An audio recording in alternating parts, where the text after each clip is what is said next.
Uma parte do resultado dessa pesquisa foi publicado recentemente, numa edição da revista Discurso, e uma parte do que eu vou dizer hoje está em elaboração, espero que orientando uma futura publicação. O título que eu... Deixa eu só colocar aqui meu cronômetro. Que eu escolhi para esse texto é Filosofia e Humanidades.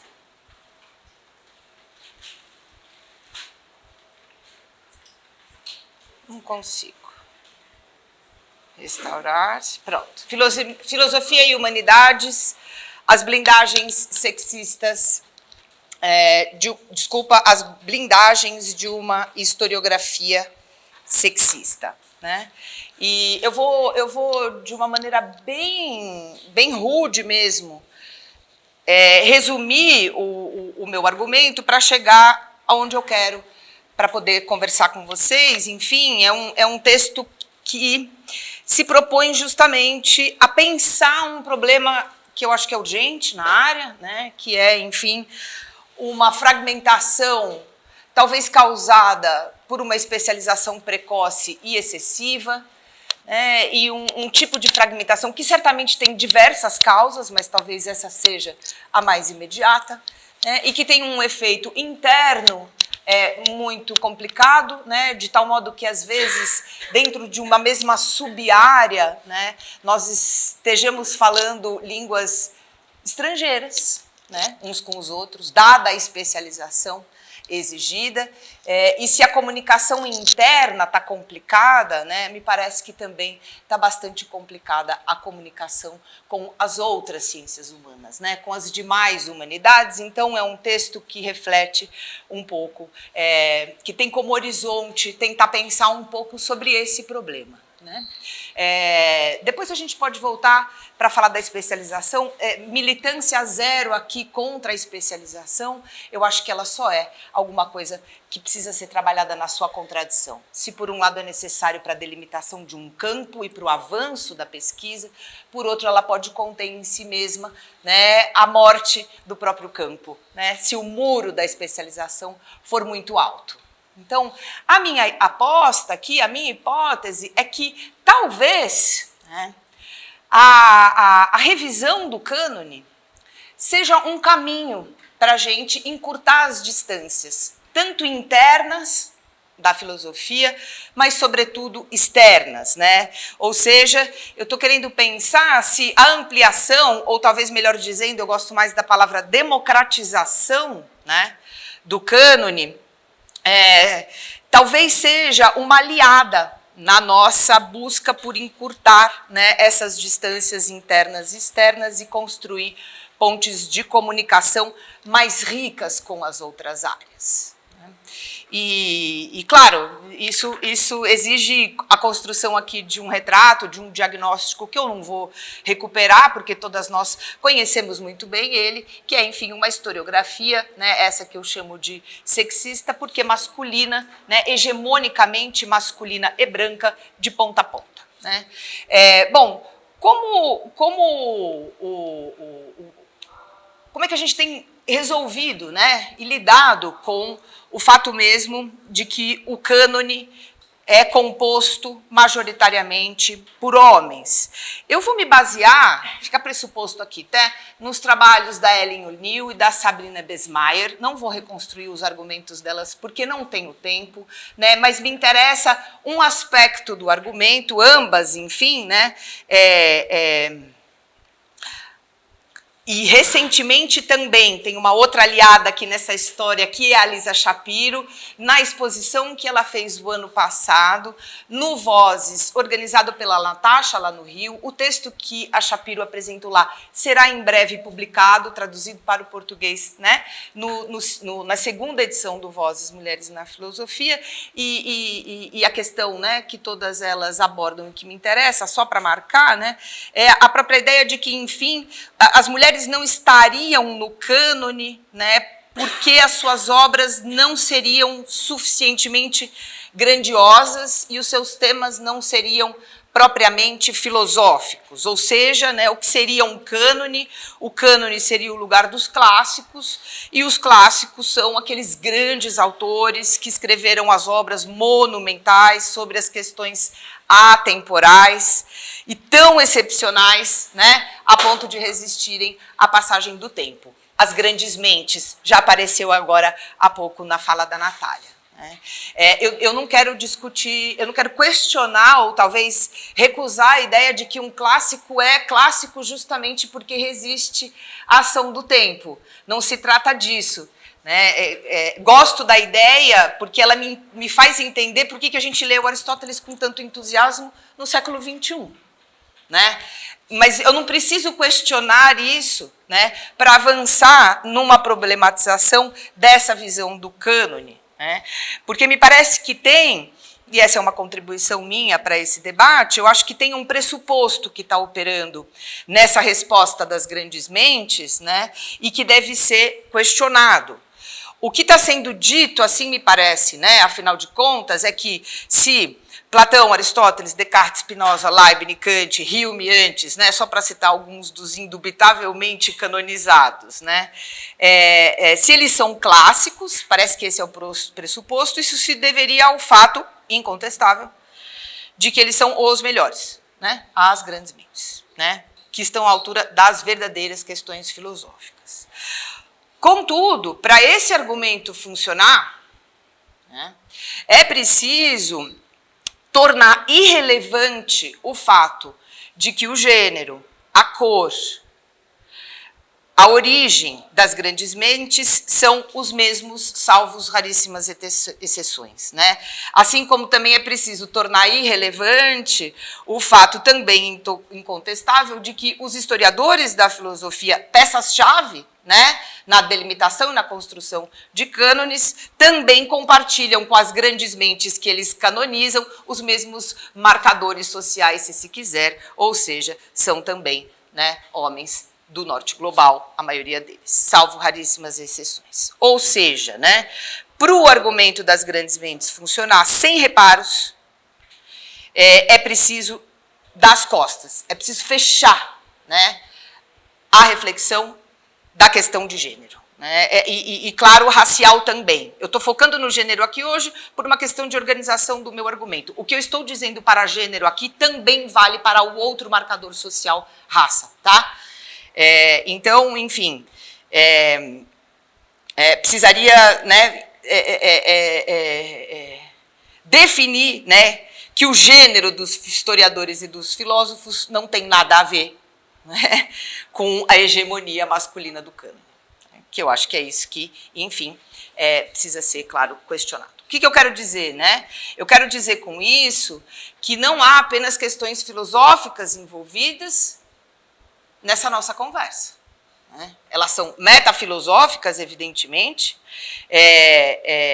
Por quê? Porque a construção do cânone é um processo histórico, e como todo processo histórico, está situado no tempo, está situado no espaço, permeado por questões políticas, sociais e culturais. Então, para desmistificar o cânone, e quem sabe, né, ampliá-lo em diversas direções, é preciso questionar, né, essa blindagem que eu estou chamando de sexista, e eu acho que precisa questionar também uma blindagem imposta por uma certa maneira de aplicar o método estruturalista. Estou pensando fundamentalmente aqui, né, nas figuras do Guerrero e do Goldschmidt. Por quê? Né? Porque, assim, me parece, eu não estou sozinha nisso, né? Eu estou, nesse momento aqui, me aliando a Natasha Pugliese, eu estou me aliando também ao Júlio Canhada no seu livro mais recente, que é produto da sua tese de doutorado,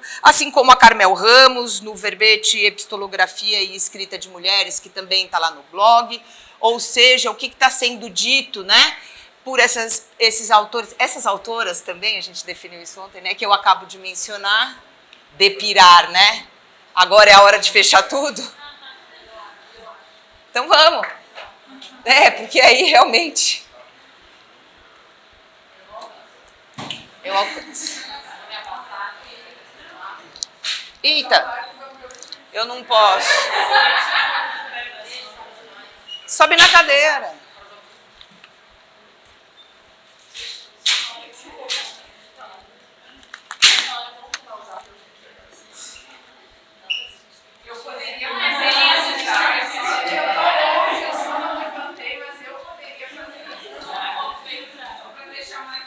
Então, assim, me parece que se o método, como a gente o conhece, né? Estou pensando, novamente, repito, no Guerrero e no Goldschmidt, atrapalha a abertura do cânone, então eu já estou afirmando que ele atrapalha, tá? Não tenho todo o tempo de argumentar nesse sentido, vou direto para a minha tese.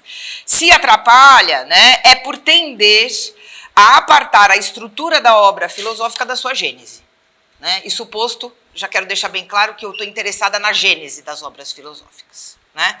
E por quê, né? Porque ao defender um foco na arquitetônica e na articulação conceitual, o faz, né, com o alerta de não se deixar contaminar, né? Esses são os termos precisos, não se deixar contaminar pelos fatores supostamente extrínsecos à obra, externos à obra. Por exemplo, fatores biográficos, fatores sociais, fatores culturais, fatores econômicos, políticos, enfim, né, de uma maneira mais abrangente. Com isso, parece-me que perdemos a chance de compreender justamente, ou de fazer uma análise filosófica daquelas obras cuja articulação conceitual está explicitamente vinculada à biografia das autoras, aos elementos concretos que as motivam a escrever, né, a fazer filosofia. É isso que, por ora, eu estou chamando de gênese, motivação, né, a origem do pensamento. Então, ao passo que, né, diversas obras escritas por mulheres, como hoje a gente está podendo conhecer, saber, né, o que a gente está conseguindo ver, e várias pessoas, enfim, corroboram o meu argumento aqui hoje, por isso que eu não vou longe, né, mas diversas obras escritas por mulheres ao longo da história estão voltadas justamente para refletir filosoficamente sobre as condições políticas, sociais e culturais que as desprivilegiam, nesse caso, enquanto mulheres. Portanto, ser mulher aqui não é irrelevante, não é algo que se possa abstrair da boa exegese. A boa exegese exige admitir e partir do princípio de que se trata de uma obra escrita por uma mulher, reagindo às condições dadas pelo seu próprio tempo, né? Então, compreender essas obras como obras filosóficas implicaria, então, relacioná-las com esses aspectos, justamente com aqueles aspectos que o método estrutural não soube, né? Não achou que fosse correto levar em consideração. E, a meu ver, é isso que enrijeceu e também empobreceu e muito o trabalho tanto nosso, né, das intérpretes, quanto também o trabalho dos historiadores da filosofia. E contribuiu também, né, para que a gente ficasse, de um lado, com esse grupo muito reduzido de filósofos canonizados, né? Esse é a tônica do argumento da Lisa Shapiro, no texto que daqui a pouco vocês vão poder ter em mãos, em português. Acabamos, né, sendo muito poucos e homens. Por que tão poucos? A questão não é questionar a importância do Hume ou do Leibniz, a questão é questionar por que tão poucos entraram, né, na festa, foram convidados para a festa. E a consequência disso também, me parece, né, a de que alimentou um distanciamento interno muito importante e também um distanciamento com as outras áreas, atrapalhando muito consideravelmente a nossa interdisciplinariedade ou a nossa transdisciplinariedade, né? Então, esse é um pouco o meu cenário. Eu não vou desenvolver muito mais do que isso, né? O que eu vou propor, então, por ora, como resposta, né, à ênfase do Guerrero e do Goldschmidt, a arquitetônica conceitual, que é um instrumental imprescindível da leitura de texto, sem querer abandoná-lo, pensá-lo de outra maneira, como uma arquitetônica conceitual situada. Então, é por isso que, enfim, aí a gente pode conversar, dialoga diretamente com o seu ponto. Me parece que é aqui que a gente quebra a lógica desse antagonismo, que não nos serve, né? Pensando num método que, nesse caso, me parece o mais completo no sentido de ser mais criativo, garantindo as duas coisas ao mesmo tempo. Né? Então, é uma arquitetônica conceitual situada, e agora eu vou partir, né, rapidamente, porque acabou meu tempo, para a segunda parte da minha fala. O meu texto está conduzido para lembrar algo muito importante, levantado pelo O'Neill e pela Ebersmeyer, de que essa historiografia, tal como a conhecemos, não foi sempre assim, que existe aquilo que a O'Neill chama de sequestro perfeito das mulheres no século XIX, e parece-me que esse sequestro também não se explica por questões propriamente filosóficas, talvez sejam questões de natureza política, por exemplo, né, talvez seja um contexto de reivindicação e de fortalecimento das demandas das mulheres organizadas que tenha levado ao seu desaparecimento enquanto filósofas, né, o que estava acontecendo na Alemanha, as mulheres organizadas reivindicando o direito ao acesso à universidade, as mulheres francesas extremamente organizadas em torno das lutas revolucionárias, o direito de voto. Tão mais empoderadas as mulheres e organizadas politicamente, mais perigosas elas ficam enquanto filósofas e escritoras. Essa é a hipótese, eu acho uma hipótese muito interessante, e que eu só cito ela aqui por não poder desenvolver, para a gente ter a dimensão de que o próprio cânone é uma construção histórica e que talvez o que a gente hoje tenha como cânone não tenha sido, ou pelo menos não desse modo, no século XVII. Então, se é um processo histórico, os elementos extrínsecos à filosofia precisam ser levados em consideração por nós filósofas ao construirmos uma reflexão sobre como é que nós nos construímos enquanto um campo do saber, uma área que tem o seu próprio cânone, né? Dito em outros termos, a gente pode refazer essa história, né? Por isso que a gente está aqui, né, com um GT. Então, eu só queria dar uma palavrinha, se vocês me permitem, né, no seguinte sentido. Eu estou sustentando que talvez a hiperespecialização, né, e a falta de comunicação das humanidades, como problemas a serem enfrentados, talvez sejam problemas parcialmente enfrentados com uma democratização do cânone. E em que sentido? Né? No sentido de que obras filosóficas escritas por mulheres, e isso aqui não vem nenhuma tentativa de essencializar, né, o tema que é propriamente filosófico de uma mulher, não estou feminilizando a filosofia, nada me interessa nesse sentido. De outro lado, me interessa sim notar como, né, as filósofas, e aí me parece que desde Christine de Pizan, né, tem uma preocupação com a filosofia num sentido que extrapola, de algum modo, um campo meramente normativo. Pensar é pensar também sobre as condições, né, de desconstrução das exclusões socialmente construídas. Esse elemento que está na Pizan, né, talvez nos faça poder pensar e ver a filosofia como algo mais do que o campo da justificação das normas. Eu vou falar da filosofia prática, tá? Que é o campo que eu sei circular, das normas morais e políticas. A filosofia ganha uma dimensão prática e passa a ser, né, além da Pizan, eu gostaria de citar a própria Mary Wollstonecraft, como uma autora que deliberadamente pensa, né, o fazer filosófico como um processo de libertação, e, portanto, a filosofia como alguma coisa que, para além do culto do saber, tem uma dimensão prática, né? É isso que eu estou dizendo, que ela não é só normativa e justificatória, ela é isso para a libertação.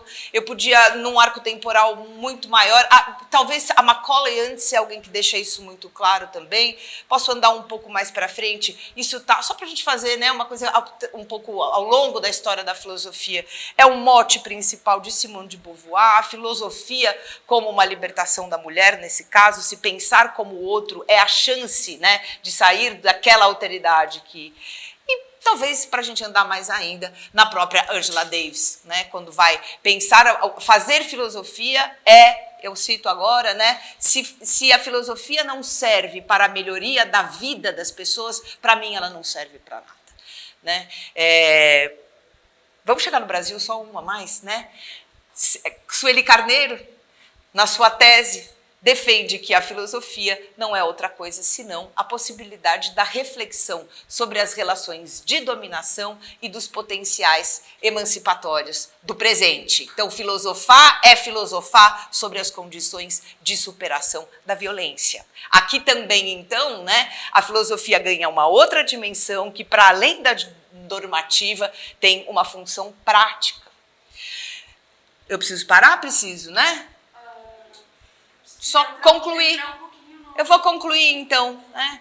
O que eu estou sugerindo aqui, nesse texto e na pesquisa que segue, é que essa dimensão prática, que a Lisa Shapiro, né, recupera, por exemplo, a Lisa Shapiro tem um outro jeito de colocar isso a partir do Charles Mills, teorias ideais e não ideais, serve para mim aqui agora, né? Teorias escritas por mulheres que superam o espectro normativo ideal, mas que se põe, né, como filosofias críticas do presente, nesse sentido não ideais, com vistas à libertação, isso que eu estou chamando de uma filosofia prática, né, com a função da melhoria da vida.